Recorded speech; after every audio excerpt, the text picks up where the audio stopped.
You're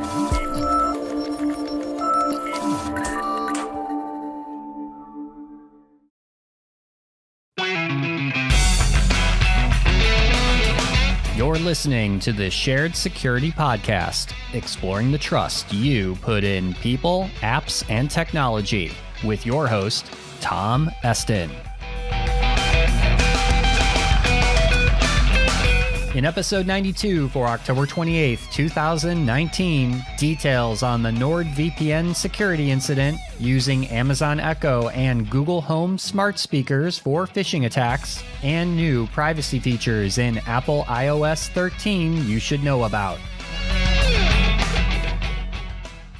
What does it mean to go off the grid? For most of us that are constantly relying on our phones, tablets, and laptops, it means shutting them off and doing some other activity like enjoying nature or spending valuable time with friends and family. I don't know about you, but I struggle with turning off or putting down my phone because I've become so tied to it. I mean, have you ever forgotten your phone at home while you were driving to work, or did you happen to find yourself in the wilderness or somewhere where you can't get a cell phone signal? How did this make you feel? I know I've had that awkward feeling of, what if someone tried to message me? Or how will anyone get a hold of me in an emergency? In fact, how many of you would drive back home to retrieve your phone or walk around until you found a cell phone signal out in the middle of nowhere? Look, it's hard to go off the grid, but the good news is that there are products that can help. That's why I recommend using a Silent Pocket Faraday bag, which can instantly block all wireless signals, quickly taking you off the grid. Check out their full product line at silentpocket.com, and because you listen to this podcast, remember to use discount code SHAREDSECURITY at checkout to receive 15% off your order. Welcome to the Shared Security Weekly Blaze podcast, where we update you on this week's most important cybersecurity and privacy news. These podcasts are published every Monday and are 15 minutes or less, quickly giving you news that you can use.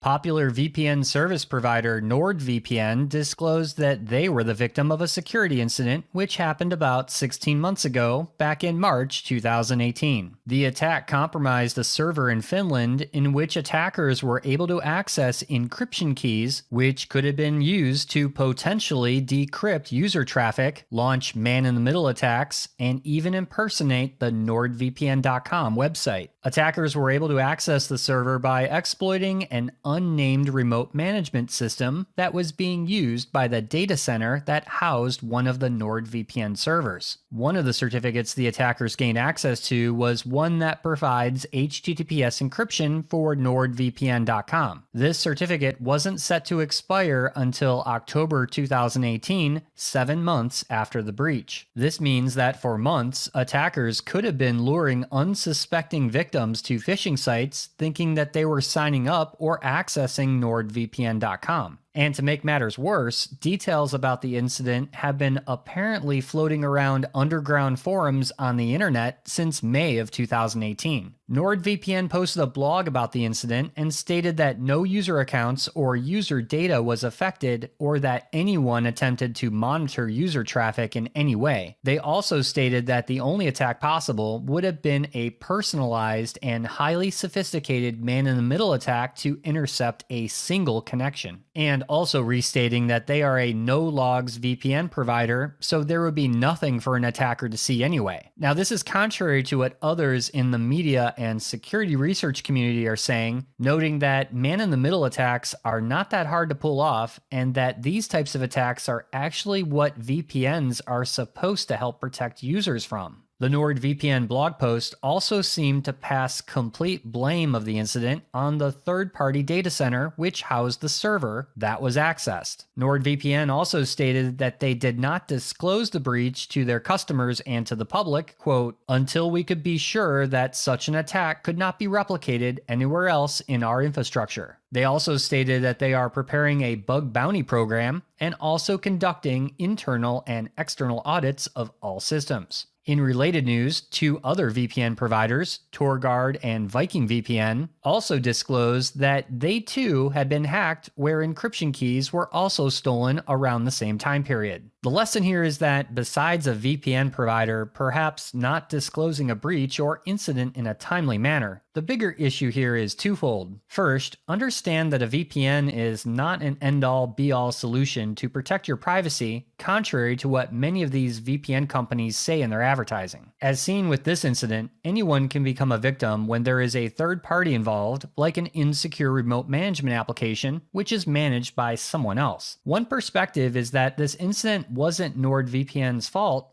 especially since they had no control over what the data center uses for remote management. However, it's a lesson for all of us that we inherently trust many different types of third-party companies with access to our information, and unfortunately, we have no control over how they secure these systems and ultimately how they protect our information. We always seem to be talking about these smart speakers like Amazon Echo, Google Home, and Siri having lots of privacy issues. I mean, why not? We've all placed these devices all over our house because we see some value in what they do for us, right? But usefulness aside, do they have the potential to become smart spies? Well, last week, German security researchers from a company called Security Research Labs just added phishing to the list of privacy concerns with these devices. The researchers created several malicious apps delivered through skills for Amazon Echo devices and actions for Google Home voice assistants. These apps were designed to maliciously phish for sensitive information like passwords and also eavesdrop on users after they believe the smart speaker has stopped listening. The apps that were built were a seemingly innocent horoscope app called My Lucky Horoscope, and the other was a random number generator app. Both types of apps even passed review by Amazon and Google. Here's how the eavesdropping attack works. First, you need to install the skill that allows Alexa to generate a random number. Alexa then responds with a random number for you, but then the skill does not end. Alexa will continue to record. The researchers also showed how whatever is recorded is transcribed and sent directly to the app developer. Now, adding phishing to this same attack is even easier.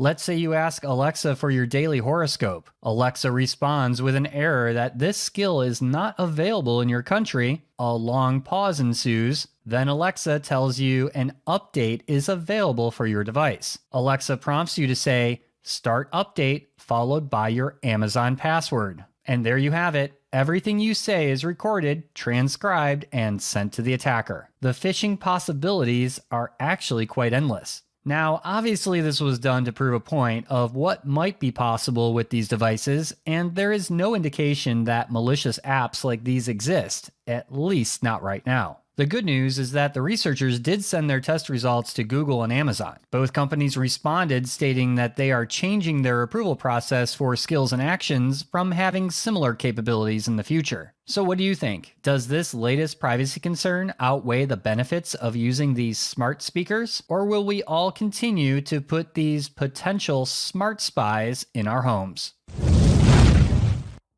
And now a word from our sponsor, Edgewise Networks. The biggest problem in security that remains unsolved is unprotected attack paths that allow threats to compromise vulnerable targets in the cloud and data center. But traditional microsegmentation is too complex and time-consuming and offers limited value that's hard to measure. But there's a better approach, Edgewise Zero Trust Auto Segmentation. Edgewise is impossibly simple microsegmentation, delivering results immediately with a security outcome that's provable and management that's zero touch. At the core of Edgewise auto segmentation is zero trust identity, which automatically builds unique identities for all communicating software and devices by combining cryptographic properties of the workload with risk classifications. Edgewise protects any application in any environment without any architectural changes. Edgewise provides measurable improvement by quantifying attack path risk reduction and demonstrates isolation between critical services so that your applications can't be breached.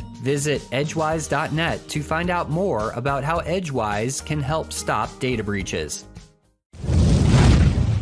Apple iOS 13 has been out for about a month now, and I wanted to highlight a few really helpful privacy features that all Apple device owners should be taking advantage of. First, are new pop-up notifications whenever an app is tracking your location. For example, apps like Facebook, Uber, or Google Maps have the ability to track your location even if you don't have the app open. Your device will now notify you if a particular app is tracking your location, provide you how long it's been doing this, and a map showing you the location the app is trying to track. You now have the option from this pop-up to select Change to Only While Using or Always Allow. Now, this setting has been available manually in your settings for the last few years, but now with iOS 13, Apple has made the change to more prominently show apps that track your locations. Similar to the location tracking pop-up, you may also see a pop-up for apps that want to use Bluetooth wireless. For example, you may see apps that ask you to use your Bluetooth that, well, don't have any use for Bluetooth at all. Why is this, you may ask? Well, many apps are using Bluetooth to track your location when visiting stores or other public venues, and these stores may be using wireless beacons to know that you visited a particular location. Yes, this is very creepy, and unless you have an app that requires Bluetooth, like a wireless speaker system, you should always deny the app from accessing your Bluetooth wireless. Lastly, there is a new setting in iOS 13 called Silence Unknown Callers that can help fight spam calls and robocalls by sending them directly to voicemail. The nice thing about this feature is that calls that come in with an unknown number won't ring and will go straight to your voicemail. However, keep in mind that if you don't have a number that you've called previously or in your contact list, you may miss a call with this setting enabled. My advice is to always add numbers of anyone that calls you to your contacts so that your phone always rings for calls you are expecting. If you want to manually see which apps on your Apple device are tracking you, open Settings, choose Privacy, select Location Services, and change the location tracking setting for each app.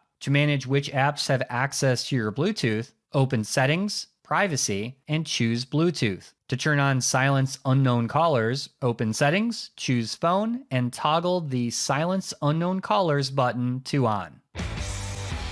That's a wrap for this week's show. Visit our website, sharedsecurity.net, for previous episodes, links to our social media feeds, our YouTube channel, and to sign up for our email newsletter. First-time listener to the podcast? Please subscribe wherever you like to listen to podcasts, and if you like this episode, please share it with friends and colleagues. Thanks for listening, and see you next week for another episode of the Shared Security Weekly Blaze.